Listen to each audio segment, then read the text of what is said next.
Всем привет! Сегодня готовим очень необычную, очень вкусную закуску маринованные помидоры с натуральным медом. Такая закуска подойдет к любому столу, а вкус и аромат покорит просто всех. Итак, для начала берем 2 средних луковицы и нарезаем их полукольцами. Затем берем подходящую посуду, в моем случае вот такой вот судок.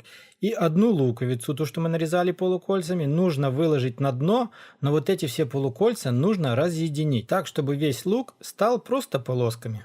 Затем нам нужно взять полкило хорошо вымытых и хорошо высушенных небольших размеров помидор. Вот эти помидоры нам нужно нарезать на кольца, примерно по 5 мм толщиной.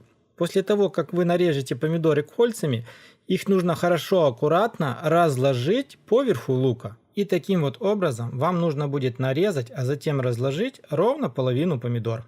Затем берем вторую луковицу, ту, что у нас осталась, и точно так же разделяем ее на полоски. Не нужно оставлять полукольцами.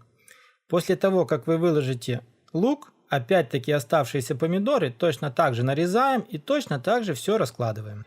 И вот так вот как-то у меня получилось заполнить мой судок. Ну что ж, помидоры с луком мы уже приготовили, а дальше готовим очень вкусный и хороший маринад. В отдельную тарелку добавляем 1 чайную ложку сушеного базилика.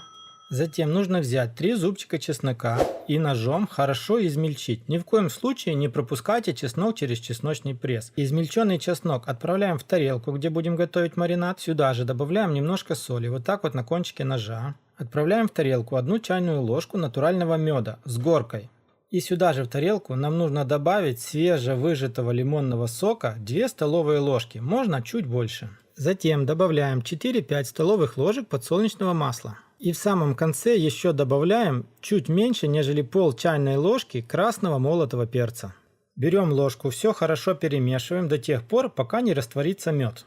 И отправляем полностью весь маринад в судок к нашим помидорам. На первый взгляд сразу же покажется, что мы приготовили очень мало маринада, но это не так. Помидоры выделят свой сок и маринаду станет намного больше. Дальше накрываем вот это все крышкой и отправляем в холодильник ровно на 2 дня. На следующий день нам нужно достать вот это все из холодильника и аккуратно вилкой нужно перемешать, таким образом, чтобы нижние помидоры оказались вверху, а верхние оказались внизу в маринаде. И на следующий день вот этого маринада станет еще больше. Через 2 дня достаем все из холодильника и видим, что получилось все просто супер. К холодильнику в это время хоть не подходи. Аромат стоит просто божественный, ребят. Помидорки немножко сейчас еще холодные, их нужно оставить где-то на минут 15-20 просто на столе, чтобы они немножко прогрелись. И просто вот так вот к любому блюду можно подавать и кушать. Такие помидорки хорошо подходят на пикник, к шашлыку, к любому мясу, к любому гарниру. Еще добавим немножко зелени, вот так вот мелко нарезанной, любой по вашему желанию. И все. Все, кто не попробует, будут просто в восторге от такой вот закуски, ребят. Я, когда попробовал первый раз, сразу же попросил для себя такой вот рецепт. На этом все. Кому понравилось, как обычно, лайк, подписка, колокольчик. Делимся такой закуской с друзьями. И всем пока, всем до скорых встреч на канале Аппетитная кухня.